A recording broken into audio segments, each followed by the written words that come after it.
Bismillahirrahmanirrahim. Assalamualaikum warahmatullahi wabarakatuh. Para pemirsa, Assalamualaikum Nusantara dimanapun berada. Semoga Allah subhanahu wa ta'ala jadikan pagi-pagi hari kita penuh keberkahan, dan Allah subhanahu wa ta'ala senantiasa memberikan rahmatnya untuk kita dalam setiap kehidupan kita. Amin ya rabbal alamin. Di segmen yang saat ini kita akan membahas tentang Alhamdulillah. Setelah waktu yang lalu kita membahas tentang Bismillah. Alhamdulillah juga kalimat pembukaan yang biasa digunakan untuk setiap kita membuka segala sesuatu. Ucapan Alhamdulillah ketika kita mengucapkan Alhamdulillahirabbil alamin. Pertama, hal yang perlu kita perhatikan, apakah ada pertentangan antara mengucapkan Bismillahirrahmanirrahim dengan Alhamdulillah? Mana yang lebih dahulu harus kita mulai? Jawabannya ulama mengatakan dengan ini bahwa basmalah dan alhamdulillah tidak memiliki pertentangan di dalam ketika kita menggunakannya untuk memulai suatu perkara. Tapi para ulama menjadikan bahwa ada permulaan hakiki, ada permulaan idhofi.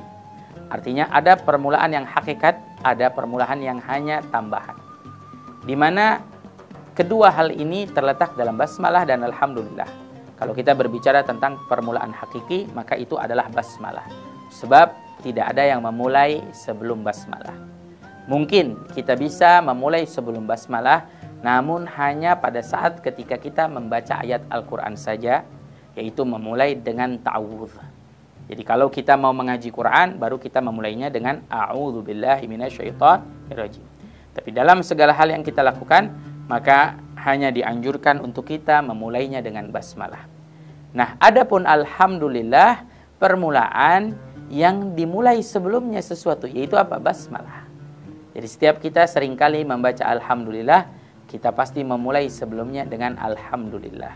Kecuali ada dalam beberapa hal yang hanya kita memulai langsung dengan alhamdulillah. Maka dengan ini keduanya tidak ada pertentangan. Sebab di dalam memulai alhamdulillah pun hadisnya sebagaimana disebutkan oleh para ulama jauh lebih kuat daripada hadis basmalah. Sebagaimana disebutkan oleh Rasulullah sallallahu alaihi wasallam dalam riwayat Abi Dawud, kullu amrin dzi balin la yubda fihi bilhamdulillahi rabbil alamin fahuwa aghta. Setiap perkara yang dimulai tanpa membaca alhamdulillah, maka perkara itu seperti kurang sempurna, diucapkan oleh Rasulullah sallallahu alaihi wasallam. Berarti kita juga dianjurkan untuk memulai sesuatunya dengan mengucapkan alhamdulillah. Dalam ucapan tersebut memiliki makna yang luar biasa dalam kalimat alhamdulillah yang berisi pujian kepada Allah Subhanahu wa taala. Maka dari itu, mulailah juga setiap perkara kita dengan mengucapkan kalimat alhamdulillah. Sebab apa? Di dalam ketika kita mengucapkan kalimat alhamdulillah, kita mengingat Allah subhanahu wa ta'ala dan bersyukur atas pemberian Allah. Kita dapat melakukan sesuatu. Alhamdulillah kita mengucapkan ketika kita bisa makan, ketika kita bisa minum. Nikmat dari Allah subhanahu wa ta'ala. Berapa banyak sampai detik ini orang yang sulit untuk makan, sulit untuk minum. Bahkan makanan mereka dengan menggunakan infus dan lain sebagainya. Ini menunjukkan berarti kita mensyukuri nikmat Allah subhanahu wa ta'ala dengan memuji Allah subhanahu wa ta'ala dalam mengucapkan alhamdulillah. Maka mulailah segala apa yang akan kita lakukan juga dengan kita mengucapkan alhamdulillah. Seperti yang diajarkan oleh Rasulullah sallallahu alaihi wasallam. Bahkan dianjurkan juga di dalam ketika kita berdoa, kita mengucapkan alhamdulillah. Kita memuji Allah subhanahu wa ta'ala dengan makna yang penuh keagungan. Dan alhamdulillah ini yang menjadikan seseorang itu bisa mensyukuri nikmat Allah, membuktikan dengan ucapan lisannya.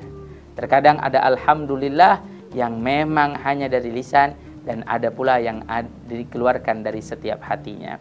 Bagaimana kita bisa mengetahui? Nanti akan kita bahas bagaimana ucapan alhamdulillah yang keluar dari lisan, begitu juga alhamdulillah yang keluar dari lubuk hati yang paling dalam.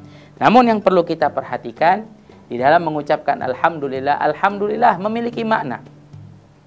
Apa makna alhamdulillah? Makna alhamdulillah adalah ats-tsana, pujian. Berarti ketika kita mengucapkan alhamdulillah, berarti kita memuji Allah. Ya. Hamdan li Rabb, hamdan untuk Tuhan kami, pujian untuk Tuhan kami. Namun secara istilah, alhamdulillah adalah fi'lun yunbi'u an ta'zimil mun'im, ungkapan yang menunjukkan keagungan yang memberi nikmat kepada kita. Setiap ketika kita mengucapkan alhamdulillah, berarti kita mengungkapkan alhamdulillah, pujian untuk Allah yang memberi nikmat untuk kita. Haitsu kaunuhu mun'iman 'alal hamid aw ghairihi, dengan nikmat yang Allah berikan ataupun dengan tidak adanya nikmat, kita tetap memuji Allah. Namun para ulama mengatakan tidak mungkin seseorang hidup di dunia tanpa nikmat. Setiap hari, setiap waktu, setiap saat, apa yang kita lakukan, apa yang kita perbuat, pasti kita hidup dalam nikmat Allah Subhanahu wa taala. Contoh, mata kita bisa melihat, nikmat Allah. Telinga kita bisa mendengar, nikmat Allah. Apakah selama ini pernah berhenti telinga kita mendengar atau mata kita melihat? Jadi tidak ada gambaran dalam hidup seseorang di manusia tanpa nikmat dari Allah. Maka dari itu pernah Syekh Ibrahim bin Adham, ada seorang pemuda berkata kepadanya, bolehkah Syekh saya bermaksiat kepada Allah? Maka apa? Syekh Ibrahim bin Adham mengatakan, boleh, tapi satu syaratnya. Apa? Kamu boleh maksiat, tapi setelah kamu maksiat, kamu tidak boleh pakai nikmat Allah. Maka si pemuda ini mengatakan, Syekh, bagaimana saya akan hidup tanpa nikmat dari Allah? Sedangkan hidup saya setiap waktu, setiap saat pasti mendapatkan nikmat dari Allah. Maka Syekh Ibrahim pun mengatakan, dengan itu berarti tidak ada alasan untuk kita bermaksiat kepada Allah, sebab Allah Subhanahu wa taala selalu senantiasa memberikan nikmatnya untuk kita semua. Maka tidak ada alasan juga untuk kita para pemirsa bermaksiat kepada Allah, tidak taat kepada Allah. Sebab apa? Sebab Allah setiap waktu dan saat tidak pernah lupa memberi nikmat untuk kita. Maka kita bersyukur kepada Allah, alhamdulillah. Setelah ini kita akan mengkaji daripada keistimewaan kemuliaan alhamdulillah dan hukum membaca alhamdulillah.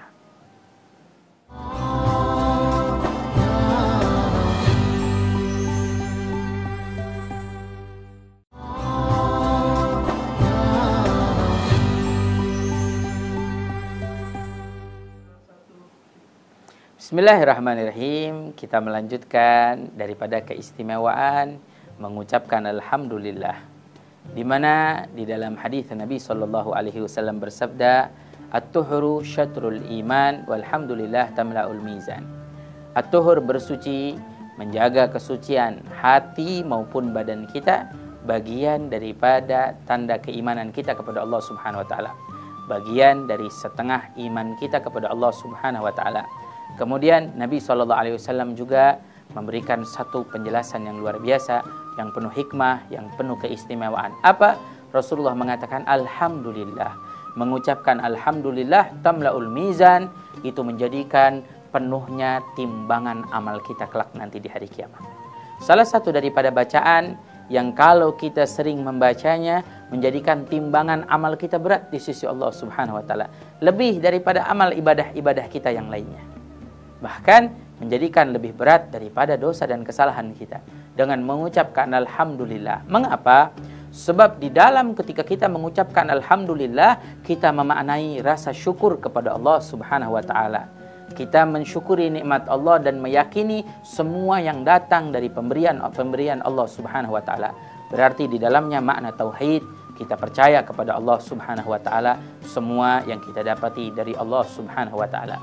Maka dari itu sampai memiliki keistimewaan dan pahala, mereka yang sering mengucapkan alhamdulillah, mereka akan mendapatkan kemuliaan kelak nanti di hari kiamat. Amalan-amalannya, timbangannya diberatkan oleh Allah Subhanahu wa taala. Dahulu ada sahabat Rasulullah sallallahu alaihi wasallam yang bernama Sayyidina Ali bin Abi Thalib.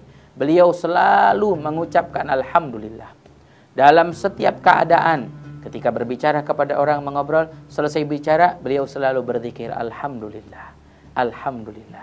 Inilah yang selalu dibawa oleh siapa? Oleh Sayyidina Ali bin Abi Thalib. Apa hikmahnya? Luar biasa.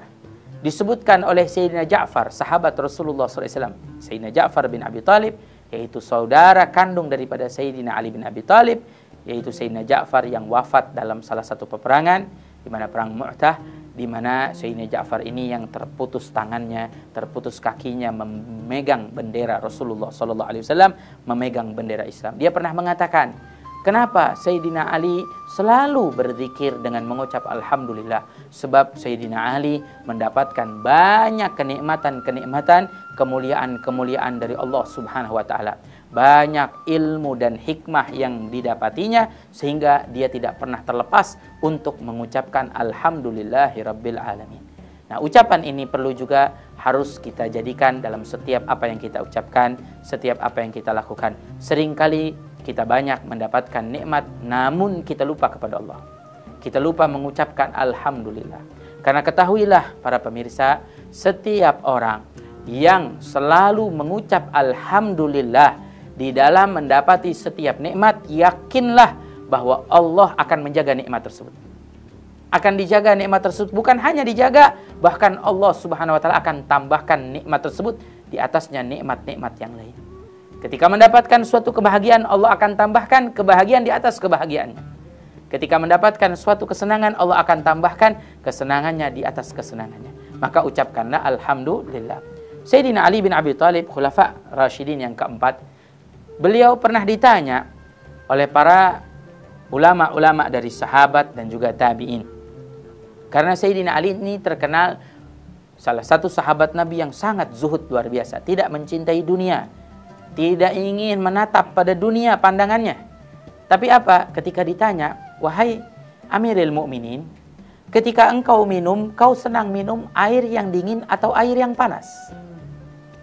Dijawab oleh Sayyidina Ali bin Abi Thalib, aku lebih senang minum dengan air dingin. Dahulu di zaman Rasulullah SAW dan para sahabatnya, mereka itu mendinginkan air bukan seperti di zaman kita, ada pendingin, ada dispenser, ada kulkas, dan lain sebagainya. Tapi apa? Mereka mendinginkannya dengan kulit kambing yang sudah disamak dan sudah dikeringkan. Mereka menaruh di dalamnya air dan kemudian menaruhnya di atas pintu agar tertiup angin dan menjadi air tersebut air yang dingin. Maka di saat itu para ulama menyadari, daripada ulama, sahabat dan tabi'in, bahwa orang-orang yang zuhud itu tidak senang dengan air dingin. Mereka minum air yang panas. Sebab disebutkan minum air dingin itu bagian daripada dunia. Tapi apa dijawab oleh Sayyidina Ali bin Abi Thalib? Bukan. Air dingin bukan bagian daripada dunia, dikatakan. Bahkan ketika kita minum air dingin, mengapa? Seperti saya pun suka dengan air dingin, sebab ketika kita meminum air dingin akan mengeluarkan makna rasa syukur kepada Allah dari lubuk hati kita yang paling dalam. Contoh para pemirsa, ketika kita mengambil air minum dan kita minum, kalau air yang panas, setelah kita minum kan kita pasti dianjurkan untuk mengucap alhamdulillah. Kita ucap alhamdulillah biasa saja. Tapi contoh dalam suasana yang panas, kita dengan kelelahan kita, dengan keringat kita, kemudian kita ambil air dingin dan kita mau meminumnya. Maka bagaimana rasanya? Pasti kita akan ucapkan setelah minum, alhamdulillah. Maka apa? Disebutkan oleh Sayyidina Ali, kenapa saya senang dengan minum air dingin? Sebab ketika saya minum air dingin, keluar rasa syukur kepada Allah jauh dari lubuk hati saya yang paling dalam. Memaknai rasa syukur kepada Allah Subhanahu wa taala jauh dari lubuk hati yang paling dalam. Maka dari itu, alhamdulillah memiliki keistimewaan yang indah di sisi Allah Subhanahu wa taala. Para pemirsa, jangan lupa untuk mengucapkan alhamdulillah. Banyak nikmat yang Allah Subhanahu wa taala berikan. Dengan ucapan alhamdulillah, Allah Subhanahu wa taala akan memberikan keberkahan dari setiap nikmat-nikmatnya. Amin ya rabbal alamin. Semoga Allah selalu memberikan kita nikmat-nikmatnya dan menjaga setiap nikmat-nikmatnya untuk kita dan menambahkan nikmat-nikmatnya. Amin. Allahumma amin.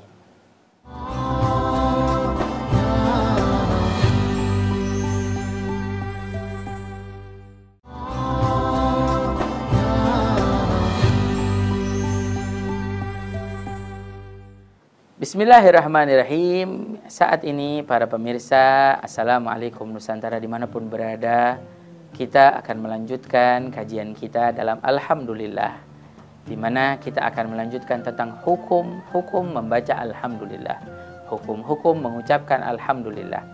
Kapan saja sih kita mendapatkan hukum membaca Alhamdulillah? Di antaranya ada hukum yang wajib, hukum yang sunnah, ada hukum yang makruh dan mubah dan haram. Di dalam alhamdulillah tidak ada hukum mubah, hanya ada di dalam basmalah saja. Dari situ kita fahami mengucap alhamdulillah yang pertama wajib. Kapan wajib kita mengucap alhamdulillah? Mengucap alhamdulillah wajib di dalam khutbah Jumat. Bagi setiap khatib yang ingin berkhutbah Jumat, wajib untuknya mengucapkan alhamd. Wajib untuk mengucapkan alhamdulillah. Pujian kepada Allah Subhanahu wa taala. Ya, tidak diwajibkan untuk kita dalam khutbah Jumat memulai dengan basmalah atau dengan ta'awudz.